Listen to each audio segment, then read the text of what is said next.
नमस्कार, Chanakya IAS academy के daily current affair session में आपका स्वागत है। आज है 18 दिसंबर और 18 दिसंबर से जितने भी महत्वपूर्ण प्रश्न बनते हैं हम उन पर चर्चा करेंगे। हमारा आज का पहला क्वेश्चन है, हाल ही में रसायन विज्ञान में शिक्षा के लिए न्योहोम पुरस्कार किसे प्राप्त हुआ है? गोपी चंद, अनीता पंघाल, सविता लाडगे या फिर इनमें से कोई नहीं? तो अभी हाल ही में सविता लाडगे को रसायन विज्ञान के क्षेत्र में न्योहोम पुरस्कार से नवाजा गया है। रसायन विज्ञान शिक्षा में उनके उत्कृष्ट योगदान की महत्वपूर्ण मान्यता में मुंबई के Homi Bhabha centre for science education से professor Savita Ladge Tata institute of मौलिक अनुसंधान को शिक्षा के लिए प्रतिष्ठित रॉयल सोसाइटी ऑफ केमिस्ट्री के न्योहोम पुरस्कार से सम्मानित किया गया है। भारत में रसायन विज्ञान की शिक्षा को आगे बढ़ाने और साथ ही शिक्षकों को सलाह देने के रासायनिक शिक्षा के महत्व के लिए अथक प्रयास ने उन्हें इस पुरस्कार से सम्मानित विजेताओं में शामिल कर दिया है। हमारा आज अगला प्रश्न देखेंगे, हाल ही में किस राज्य के गरबा नृत्य को यूनेस्को के अमूर्त सांस्कृतिक विरासत की लिस्ट में शामिल किया गया है? पंजाब, गुजरात, राजस्थान या फिर इनमें से कोई नहीं? तो अभी हाल ही में गुजरात के गरबा नृत्य को यूनेस्को के अमूर्त सांस्कृतिक विरासत लिस्ट में शामिल किया गया है। यूनेस्को ने गुजरात के पारंपरिक गरबा नृत्य को अपनी मानवता की अमूर्त सांस्कृतिक विरासत की लिस्ट में शामिल किया है। गरबा नृत्य इस सूची में शामिल होने वाला भारत की 15वीं अमूर्त सांस्कृतिक विरासत है। हमारा अगला प्रश्न देखेंगे, हाल ही में विकसित भारत @2047 युवाओं की आवाज पहल की शुरुआत किसके द्वारा की गई है?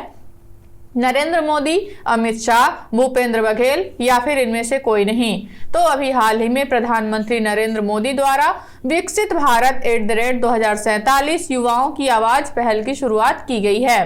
प्रधानमंत्री नरेंद्र मोदी ने वीडियो कॉन्फ्रेंस के माध्यम से 2047 तक भारत को एक विकसित राष्ट्र बनाने के लिए नीतियों के अंतिम रूप देने के लिए युवाओं के विचार जानने के लिए एक मंच विकसित भारत @2047 युवाओं की आवाज का शुभारंभ किया है। इस पहल का मुख्य उद्देश्य विकसित भारत के निर्माण के लिए देश के युवाओं को एकीकृत करना है। हमारा अगला प्रश्न देखेंगे, हाल ही में किसके द्वारा आसियान महिला शांति रक्षकों के लिए टेबल टॉप अभ्यास आयोजित किया गया है? भारतीय वायुसेना, भारतीय सेना, सीमा सुरक्षा बल या फिर इनमें से कोई नहीं? तो अभी हाल ही में भारतीय सेना द्वारा महिला शांति रक्षकों के लिए टेबल टॉप अभ्यास यानी TTX आयोजित किया गया है।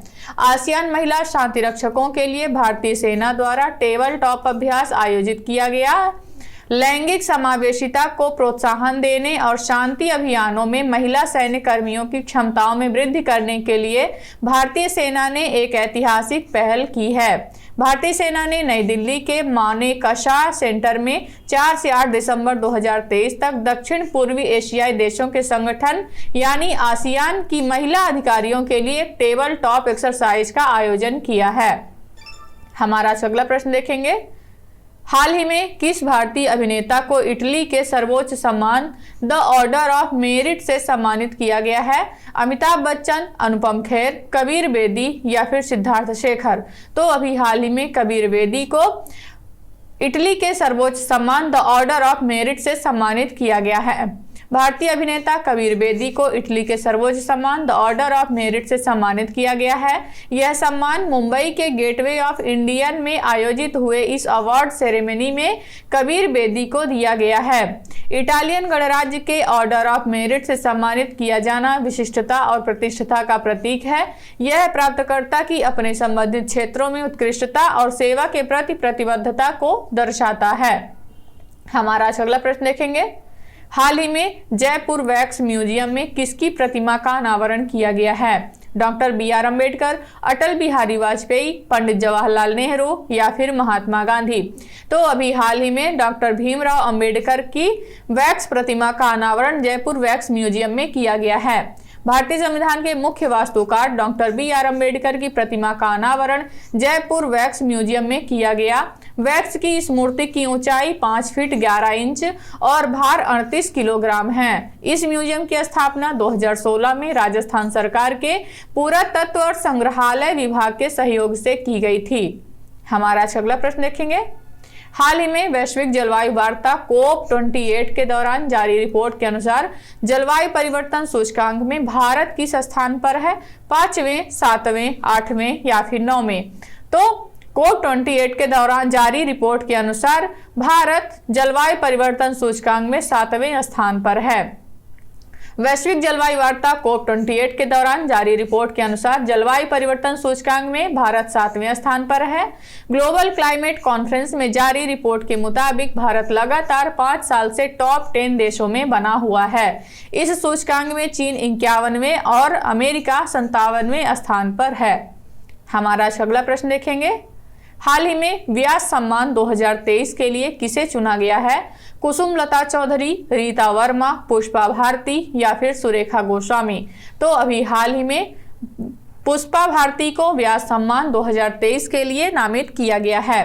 प्रसिद्ध हिंदी लेखिका पुष्पा भारती के 2016 के संस्मरण यादें यादें और यादें को 33वें व्यास सम्मान 2023 के लिए चुना गया है। यह व्यास सम्मान के बिरला फाउंडेशन की तरफ से साहित्य के क्षेत्र में प्रतिवर्ष दिया जाता है। व्यास सम्मान साहित्यिक पुरस्कार है जो पहली बार 1991 में दिया गया था। हमारा अगला प्रश्न देखेंगे। हाल ही में किस बैंक ने महिलाओं के लिए नारी शक्ति बचत खाता लॉन्च किया है? भारतीय state bank, bank of India, UCO bank या फिर एक्सिस बैंक? तो अभी हाल ही में बैंक ऑफ इंडिया ने महिलाओं के लिए नारी शक्ति बचत खाता अभियान लॉन्च किया है। बैंक ऑफ इंडिया ने 18 वर्ष और उससे अधिक आयु की महिलाओं के लिए नारी शक्ति बचत खाता लॉन्च किया है। नारी शक्ति बचत खाते की संकल्पना एक मजबूत वित्तीय बचत उपकरण के रूप में की गई है, जिसका लक्ष्य कामकाजी महिलाओं को स्वतंत्र आय स्रोत के साथ समर्थन देना है। इसका प्राथमिक उद्देश्य महिलाओं को सशक्त बनाना, उन्हें आत्मनिर्भर बनने और उच्च स्तर की वित्तीय स्वतंत्रता का अनुभव करने में सक्षम बनाना है। हमारा अगला प्रश्न देखेंगे।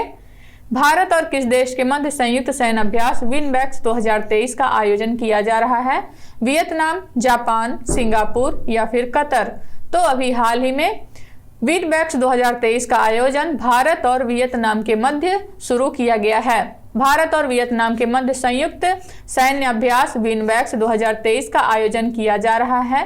विनबैक्स के चौथे संस्करण का आयोजन 11 से 21 दिसंबर 2023 तक हनोई, वियतनाम में किया जा रहा है। विनबैक्स एक्सरसाइज भारत और वियतनाम के बीच 2018 से आयोजित किया जा रहा है। तो ये रहे आज के हमारे कुछ महत्वपूर्ण प्रश्न। आशा करते हैं चाणक्य IAS एकेडमी द्वारा चलाया जा रहा करंट अफेयर सेशन आपको पसंद आ रहा होगा। हमारे ऐसे और भी कंटेंट से जुड़ने के लिए चैनल को सब्सक्राइब करें और बेल आइकन दबाना ना भूलें। धन्यवाद।